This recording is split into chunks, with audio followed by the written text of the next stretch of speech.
దయచేసి ఈ పొరపాటు మనం ఎవరం కూడా మన పరమ స్నేహితుని ఎదుట చేయకూడదు.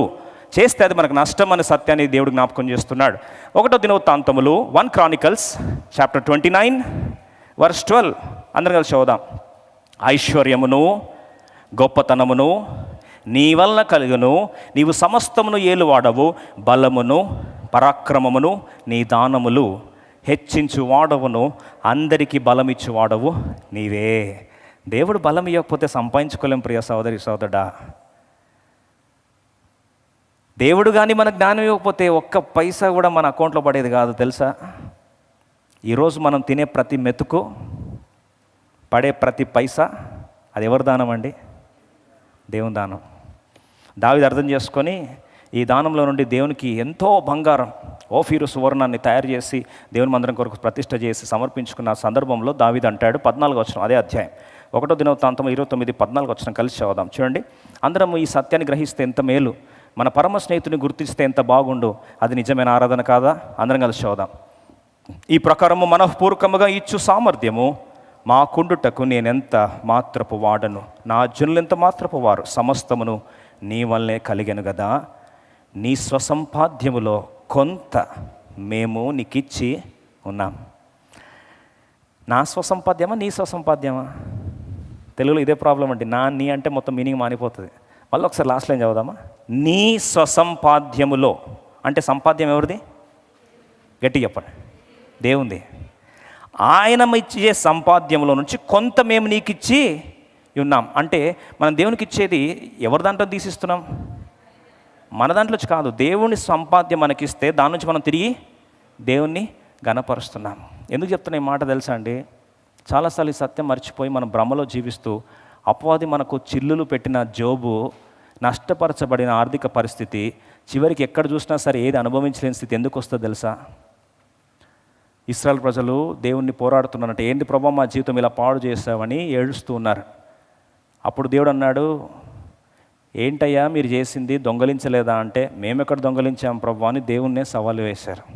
మలాకి గ్రంథం 3వ అధ్యాయం 8వ వచనం చదువుదాం. మలాకి 3:8.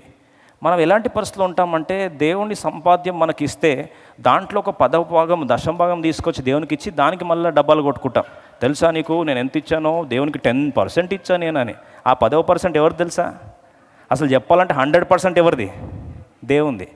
అయ్యో నువ్వు బతుకు, నన్ను గౌరవిస్తూ ఘనపరుస్తూ నేను నీకు ఇచ్చిన దానికి ఒక 10% నాకు ఇవ్వంతే అని దేవుడు చెప్తే, దాన్ని కూడా దాచిపెట్టుకుంటే దేవుడు ఏమంటున్నాడు చూడండి, 8వ వచనం. మానవుడు దేవుని యొద్ద దొంగిలునా, ఆయనను మీరు నా యొద్ద దొంగిలితిరి.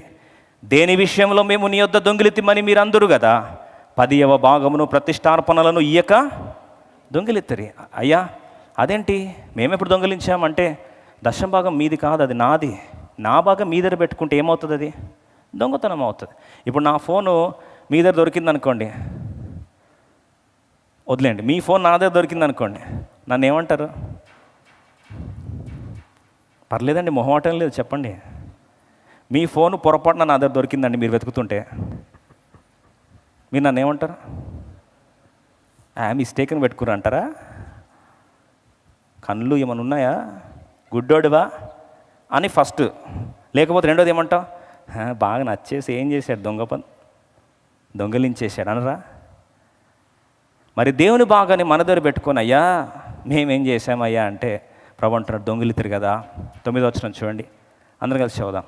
మలాకి 3:9, అలాగే 10 కూడా చదువుదాం. మలాకి చాప్టర్ 3 verse 9. ఈ జనులందరూ నా యొద్ద దొంగిలుచునే ఉన్నారు, మీరు శాపగ్రస్తులై. ఎందుకు వస్తుందయ్యా శాపం? ఎందుకు వస్తుందయ్యా నష్టం? ఎందుకయ్యా చిల్లులు వేసిన కంపలాగా జోబులో ఏమి ఉండట్లేదు, ఏంటి మా పరిస్థితి ఇలా అయిపోతుందని ఆలోచిస్తే, అప్పుడు దేవుడు 10వ వచనం అందరం కలిసి చదువుదాం. 10వ వచనం కలిసి చదువుదాం. నా మందిరములో ఆహారం ఉన్నట్లు 10వ భాగం అంతయు మీరు నా మందిరపు నిధిలోనికి తీసుకొని రండి.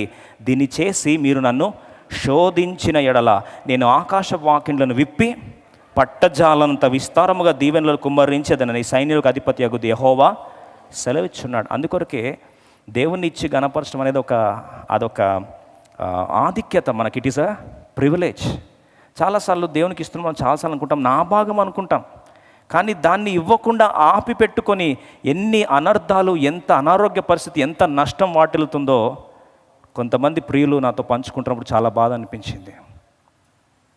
ఎవరిదన్నా దొంగలించు, కానీ దేవుని దగ్గర దొంగలించి బాగుపడాలని అనుకోవడం అది చాలా విషాద పరిస్థితి.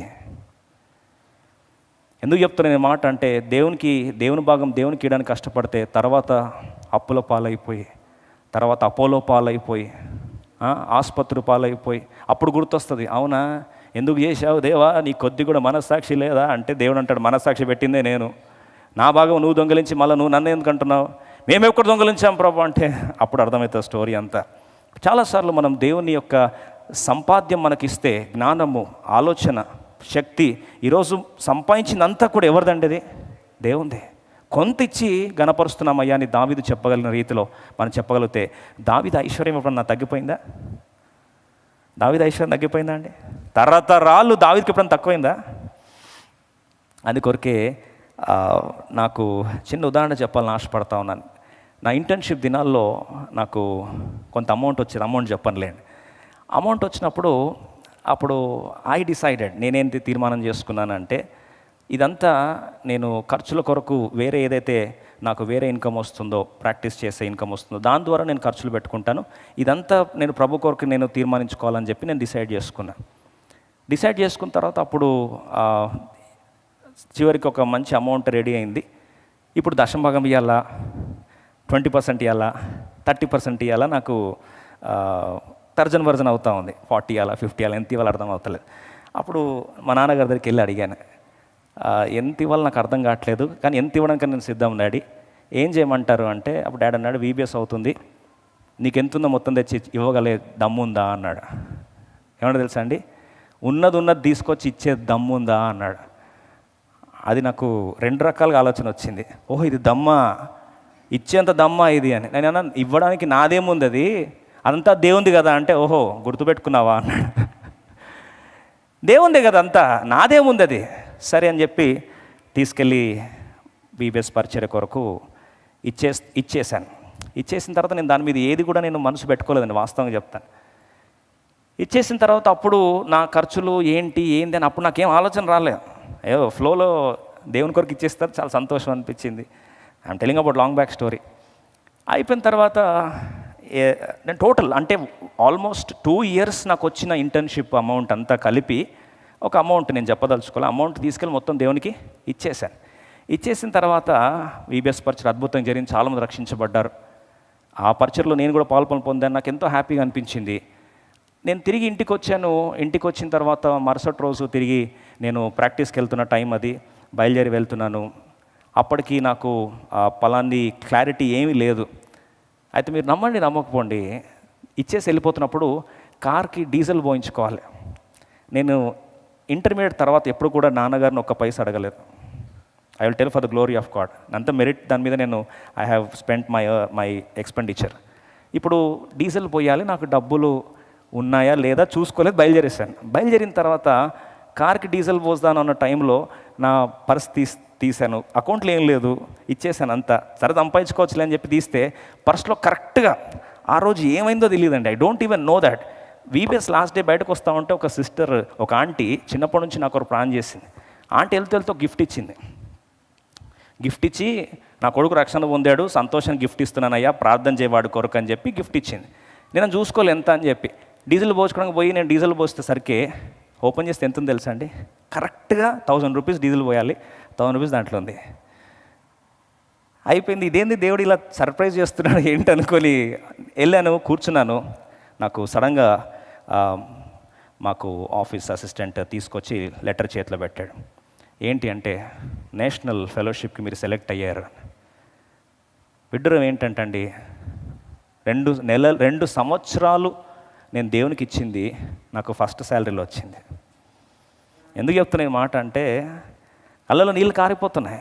అయినా ఏంది ప్రభా, ఏంది ఇది ఇచ్చి శోధించంటే ఇంత మరి శోధన ఏంది? ఇప్పుడు ఏం చేయాలి నేను, ఇప్పుడు ఎలా ఇవ్వాలి? ఎందుకంటే శాలరీ పెరుగుతున్నప్పుడు కంజూసి బుద్ధి కూడా ఎక్కువ అవుతుంది కదండి. ఎలా ఇవ్వాలి, ఎంత ఇవ్వాలి? అప్పటి నుంచి దేవుని గణపరచడం ఆరంభిస్తే ఇప్పుడు దాకా దేవుడు ఎప్పుడు కూడా తక్కువ చేయలేదు. ఎందుకంటే అది దేవుంది అని తెలిస్తే మన దేవుని గణపరచడానికి ఏమవుతుంది, సంతోషంగా ఇష్టపూర్వకంగా చేస్తాం. జోనతాన్ అర్థం చేసుకుని ఏం చేశాడు, తీసుకొచ్చి ప్రభు దగ్గర దావీదు పాదాల చెంత పెట్టేశాడు. మొదటిగా ఏమి ఇచ్చాడు, దుప్పటి. రెండవది తన యొక్క వస్త్రములు. మూడోది చూసుకుందాం, 1 సమూయేలు 18:4. త్వరగా చదువుకుందాం. మరియు యోనాతాను తన దుప్పటిని తన కత్తి